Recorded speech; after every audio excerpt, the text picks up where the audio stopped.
Tell these kids what they want to hear. That's easier and better for them. Nobody calls them silly. What do you want, a story that's believable, or do you want the truth? It's been going on ever since humanity has been here. Corso's story begins just days after the alleged crash. July 1947, then Major Corso is on General MacArthur's staff in the Korean War. He was military advisor to President Eisenhower. He was a commander of a nuclear missile battalion in Germany during the Cold War, stationed at Fort Riley, Kansas. He saw, he says, an extraordinary shipment headed for Washington from Roswell. I just come back from Italy. I'd been chief of security intelligence in Rome. And in the intelligence business, I was trained really by the British. I was an MI-19. So when I came back, I went to Fort Riley, Kansas. I was stationed there. It was a veterinarian post, and we still had horses. And I was instructor at the intelligence school, and we had an aggressor force So one night, I was a post-duty officer. Post-duty officer means that I was in control. For that night, I was the one that checked all the guards, checked all security areas. In fact, checked the whole post. I was the duty officer that night. And I went to the veterinarian section, and a sergeant I knew very well was sergeant of the guard that night. I told him, Sarge, how's everything around here? And he said, fine, sir. I told him, they told me to be careful to watch this area because you have a sense of something sensitive here. He said, you want to see it, sir? I told him, yes, let's go look. And I knew this sergeant, he was a master sergeant. I went back, and there was 5 crates there, like 5 or 6, I think it was 5. I lifted one up, and here's this body there and floating in fluid. And I looked at it about 10, 15 seconds, not much more than that. So I put it back down and I said, Sarge, come on, get out of here now. I don't want to get you in trouble. Because I'm the duty officer, I can go around, walk around here. But you might get in trouble for coming back. Just come on, let's go. Come out with me. So we went out, and I told him, where did it come from, Sarge? He said, well, 5 trucks are coming through here from an airfield in New Mexico, and they're heading for Wright-Patterson Air Force. Now, in those days, there weren't all these big roads now. In those days, Route 40 was about the only cross-country route, and the route that they took was Route 40. Going through Fort Riley, Kansas, and then up to Wright-Patterson Air Force. And I said, well, stay away from her, Sergeant. I don't want you to get in any trouble. I told him I can walk around and see. So, and I started to figure, what was that? First, I thought it was a child, because it was small. Then I looked at this head and all, right away, and this was only happened in a matter of seconds. Then I put the end back down, and the head was different, the arms were spindly, the body it was gray. So right at that moment, I figured, I don't know what this thing is. So like in the intelligence business, I just better put it in the back of my head here and wait till maybe in the future I get corroboration so I can evaluate what it is. So I promptly forgot about it. 10 years later, I was down there, commanded the range in New Mexico, in White Sands, the Army missile firing range. In northern, right near Trinity site, my headquarters was. So my own radars start picking up items going 3,000 to 4,000 miles an hour in this area. I had pencil beam radars which locked on the target. And the boys told me about 3,000 or 4,000 miles an hour, quick acceleration, they break the lock. And that was one of the best radars we had during the time.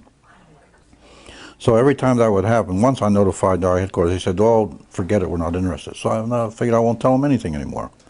It began for me in 1963 when I was assigned to the Supreme Headquarters Allied Powers in Europe.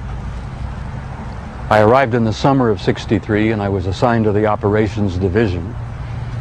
I was further assigned to what we call SHOC, the War Room, the Supreme Headquarters Operations Center. And at that time I was given a cosmic top secret clearance, which was and still is the highest level of security access that NATO has. When I was assigned to the War Room, I learned that a study had been initiated in 1961, and everybody was talking about it. They were gossiping about it. And the subject was UFOs, and that intrigued me a bit. When that study was concluded in 1964 and it was published, and I was still working in the war room at that time. I had access to this document. I had a chance to read it. And having been exposed to it, I must tell you honestly that my life has never ever quite been the same. For 22 and a half years, I served in the United States Army. During my tenure, I was on many occasions asked to serve as the official, unofficial UFO consultant dealing with UFO matters in the areas of my assignment. I had a secret clearance with nuclear assurity. I could get the clearance that I needed to do whatever it was that was necessary for me to do at the time on special operations when I was called in on those. What I'm referring to here is that I was involved in situations where we actually did recoveries of crashed saucers, for lack of a better term, debris thereof. There were bodies that were involved with some of these crashes, also some were alive. And I did get one time a report that NSA was getting signals from space, which were not just space noise or or unscrambled or something you couldn't read. They were really very perfect and looked like something was guiding them. There was a real message, but we were never able to decode it. This was a very coordinated message. It wasn't space noise or jam or jumble mumble or anything like that, or just noise coming. It was a pattern. So the evaluation might come from outer space, some beings, and I got that report when I was at the White House, because I had the NSA clearances and all. So then I sort of forgot about it. I went to Germany, took a battalion over there at the time. Then I came back. I was with the General 7th Army. And when I came back, General Trudeau pulled me in. He had reorganized research and development from a secondary mission logistics to a very compact, good unit, about 3,000 officers. It wasn't too compact. And then I went. He made first when I reported in, I was a special assistant. Then he created the Foreign Technology Division about a week later and put me in charge of it. He said, "Phil, watch things for me. The rest don't understand." And we had 3,000 officers in R&D. Of course, I'd been with him before, see. And that was the order he gave me: watch things because the rest don't understand. There I started getting the Topsy reports. I started getting other crash reports, the artifacts I got. And this was the operation, actually, the Roswell operation, the artifacts ended up in that area. But sometimes I often wondered, because I didn't even understand them, what we had. But gradually it developed. We knew they were important, and we knew there was something there. And we had the talent, the organization, and the money to push these things forward, which we did. It was transistors, fiber optics, integrated circuits, laser, and super tenacity fibers. Those were the important ones. There were other things I did too, like yes, it was. I had two objects. One looked like a flashlight, a small flashlight, and of course, like a human being that doesn't know too much, stupid human, I figured the battery was dead, and it wouldn't come on. There was no battery in it, but that's the way that's all we knew. So one day I had this thing out, and I could never get it to come on or operate. I didn't know what it was. And the shell was so tough, it was like the atomic atlanta, that you couldn't get it in. We didn't want to cut through them, and if it was important to ruin it, was the inside. So I decided to take it down to our atomic lab at Fort Belvoir.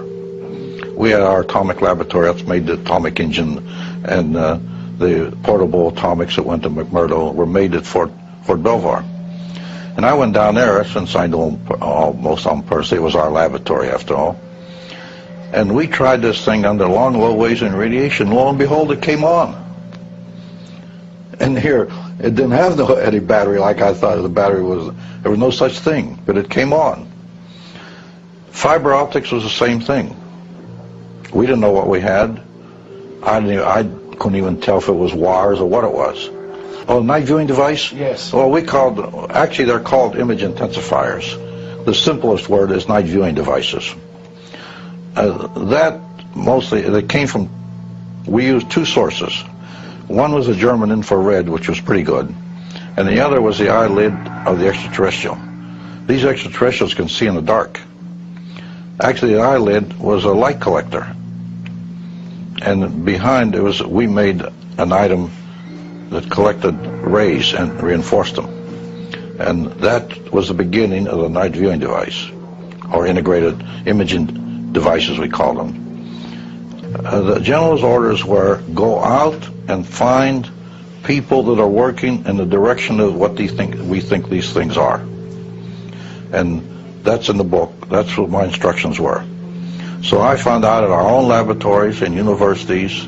I made a search. Of course, I had help. I didn't do this myself only. And industry. We went around and visited 25 of the top Fortune 400 industries. And we fed R&D contracts into them. If a man was working, someone was working on, say, something like a transistor or something like an integrated circuit, electronics, we used our own laboratory on electronics at Fort Monmouth, and we also fed these things to industry that were working along that line. We just didn't take the artifacts and give them to any industry. There had to be some relationship between this thing and what we thought it was and industry was working on. That's where we put the material into. Like Monsanto, they worked on the fibers. And they had to be in the business before we would finance it and put the project in. Then in the second or third stages, we actually would give them one of the artifacts to analyze, but not in the first stages. But gradually fed it to laboratories and people, and they discovered what they were. Now, most of our communication is fiber optics. So this is the way the things would develop along this line. All the items went out in that. Now, they went out as normal research and development projects, not as something radical. At the beginning, it didn't go out that way. We would start them and then watch it, and eventually we would feed them the object. The only strings we attached was return them to us for a competitive edge of the Army and give them to the people. This was the only requirement that was written in the contracts. The stuff had to come back to us first, and then they were free to give it out if they wanted to use it. It was theirs. Because when we gave the information out, we gave it out and insisted they take the patents. But also we put a little bit of a requirement on there. Requirement, feed it back to us for the competitive edge of the Army. Take the patents, make all the money you want, but give it to the American people and give it to the world. The Japanese, they interviewed me, and I told them when we put the integrated circuit out, we also gave it to you. Because I had the foreign technology. My foreign technology division, the cover was foreign technology of this world. But on the side, never written, was foreign technology of other worlds too. That we didn't make public, because we'd have been tabbed as kooks immediately. That had destroyed our organization and our budget, and we knew that. While we were doing all this, we were telling the American public there was nothing to it. We were telling the world there was nothing to it. And the hold we held on them, it was our money. It was research and development money. Now, that's what American Computers is going to come back in. You were financed by money that came from the American people, and you took royalties.